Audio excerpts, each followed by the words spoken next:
21 मई 2001 को times of India में, जो पूरी दुनिया में एक टाइम्स ऑफ इंडिया एक पेपर है, सभी लोग जानते होंगे, बेहतर होगा, तो उसमें एक डीएनए फाइनल हुआ और हमारे देश के SC, ST, OBC माइनॉरिटी का तमाम लोगों का एक आयुष्मती रेशमा जुबैर कुरैशी जी का स्वागत करते हैं।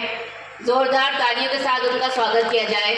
वक्ता के लिए आमंत्रित करती हूँ रेशमा इंडियन जी को। आप आएँ और आज के इस कार्यक्रम में रखे गए विषय पर अपनी बात रखें। हम जोरदार वालेकुम, नमस्कार, सत श्री अकाल, नमो बुद्धाय, हेलो लोहिया, जय भीम, जय भारत, जय संविधान, जय मूल निवासी। मैं ये कहना चाहती हूँ कि मतलब हमारे भारत में हम मूल निवासियों पर कितना अत्याचार हो रहा है, लेकिन हमारे मूल निवासी अभी एक मंच पर आने के लिए तैयार नहीं है। मैं आज कुछ ऐसी बातें बताना चाहती हूँ जो आपस में मैंने कुछ बातें ऐसी सुनी हैं जो मैं अपने कौम को ज़्यादा से ज़्यादा एक मशवरा दे रही हूँ। ऐसा नहीं कि मैं किसी पर कुछ ऐसा इस तरह का थोप रही हूँ या मतलब उन पर कोई जुल्म कर रही हूँ या कुछ ऐसी बात बता रही हूँ कि जो गलत हो।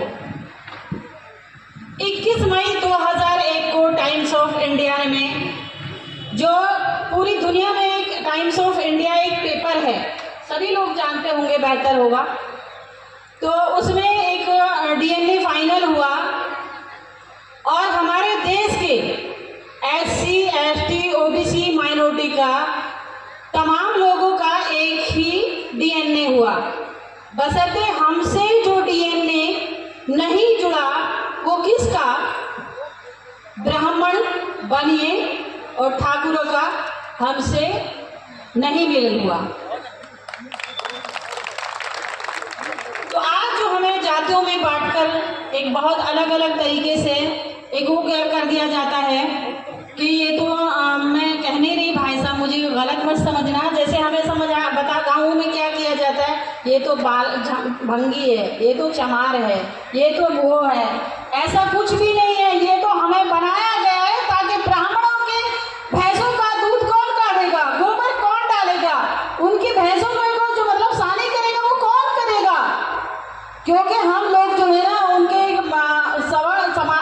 कुछ लोगों को तो अपने जंगल बनाने में, जंगल के काम करने में हमें वो कर दिया, और कुछ लोगों को जो है एक पद बना के किसी जगह से अलग अलग हमें जगह जगह पर एक इस तरह का हमारा शोषण किया गया ताकि हम किसी भी तरह जातियों में बंटकर, कहीं किसी ने दुनिया के अंदर ऐसा कुछ देखा है? बड़े बड़े यहाँ डॉक्टर, इंजीनियर, यहाँ बड़े बड़े लोग बैठे हुए होंगे, क्या बड़े सर्जन भी बैठे हुए होंगे, वैज्ञानिक पर भी बैठे हुए होंगे, कोई ऐसा जानता है कि मतलब कोई मुंह से पैदा होता है, लेकिन ब्राह्मण मुंह से पैदा हुआ है। तो आप बताइए, ब्राह्मण ज्यादा गंदा है या मतलब जिनको चमार भंगी कहते हैं वो ज्यादा गंदे हैं? क्योंकि मुंह से तो खकार और थूक पैदा होता है ना, तो वो तो गंदी चीजें नाली में ही थूका जाएगा, ये गंदी जगह पर थूका जाएगा।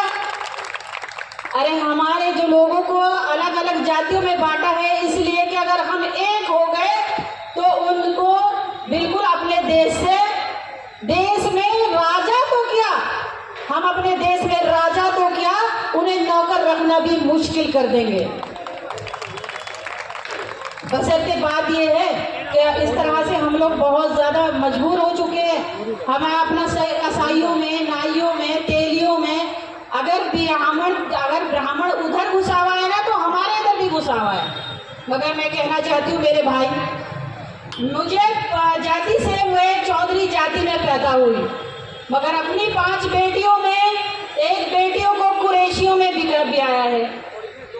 एक बेटी की शादी कुरैशियों में की है, दूसरी बेटी की शादी अंसारियों में की है, और तीसरी बेटी की शादी पठानों में की है, और चौथी बेटी की शादी उसमें सेफियों में बात चल रही है। 5 बेटियों को अलग अलग जातियों में दे रही हूँ, क्योंकि लोग ये न कहें अपनी बेटियों को तो चौधरियों में ब्याह दिया, हमारी बेटियों को अलग अलग जगह में ब्याह रही है।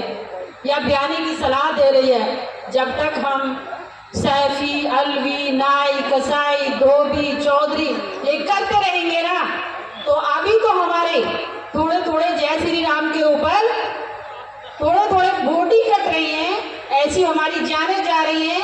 कहीं गोश्त के ऊपर, कहीं गाय के ऊपर हमारी जानें जा रही हैं। लेकिन कुछ जिन जो उसका गायों का व्यापार कर रहे हैं उनका कुछ भी नहीं बिगड़ रहा है।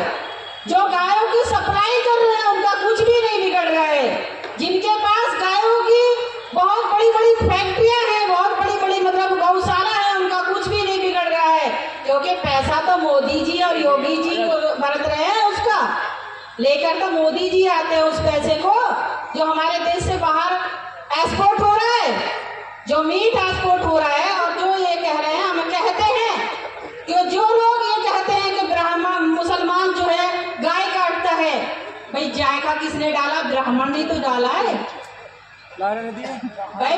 हमें जो जायका चखाया है वो ब्राह्मणों ने चखाया, क्योंकि राम जी की शादी में वो कहते हैं कि कई लाख गाय कटी थी, कई लाख बकरे कटे थे, कई लाख ऊंट कटे थे, कई लाख मुर्गे कटे। ऐसे क्या पूरी दुनिया की दावत थी जो सब चीजें कट गई। अब काटी तो मतलब जिसको टैक्स लगेगा, किसी को मुर्गे में टैक्स आता है, तो किसी को भैंस में टैक्स आता है, किसी को गाय में टैक्स आता है, और गाय बेचने वालों को केवल सब्जी में टैक्स आता है, क्योंकि उन्हें तो पैसा ही वो करना है और उन्हें तो बहुत बेहतर बन के दिखाना है। हकीकत ये है कि आज ही जो फैक्ट्रियां हैं, अल कबीर लोग कहते हैं कि हलाल है, अगर माना जाए तो वो बनिए की फैक्ट्री है।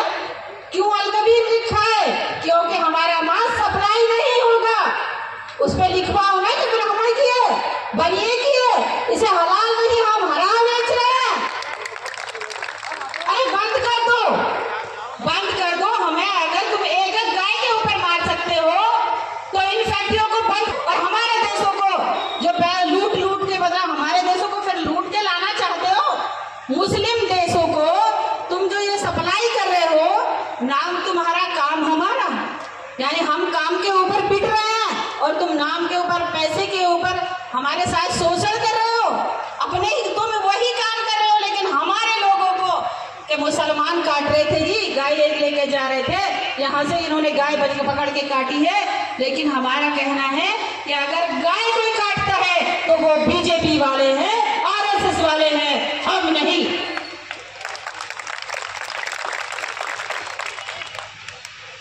और इसी बात के कहते हुए मैं ये कहना चाहती हूँ कि मैं एक दीनी रोशनी वह दुनिया एजुकेशन ट्रस्ट की राष्ट्रीय प्रेसिडेंट हूँ, और इस भारत के कोने कोने पर मैं एक बात बताना चाहती हूँ कि हमारे SC ST OBC मैं बौद्ध, जितने भी बौद्ध वो हैं, बौद्ध स्थान है उन पर और मदरसों में स्कूलों का काम कर रही हूँ, और स्कूलों में बच्चे पढ़ाने का काम कर रही हूँ, बच्चे पढ़वाने का काम कर रही हूँ। और ये ऐसे नहीं, मैंने ये सब कुछ मंत्रालय से पास कराया है, कोई भी धोखा नहीं है, मैंने ये सब मंत्रालय से पास कराया है। और इंशाअल्लाह इस काम को पूरे भारत में हमें अपनी पढ़ाई का पता चलना चाहिए ना, कि मतलब आज जो हमारे बौद्धिस्टों को उसको बोला जाता है कि आज किसको बताया जाता है कि भारत में शिक्षा की देवी कौन है।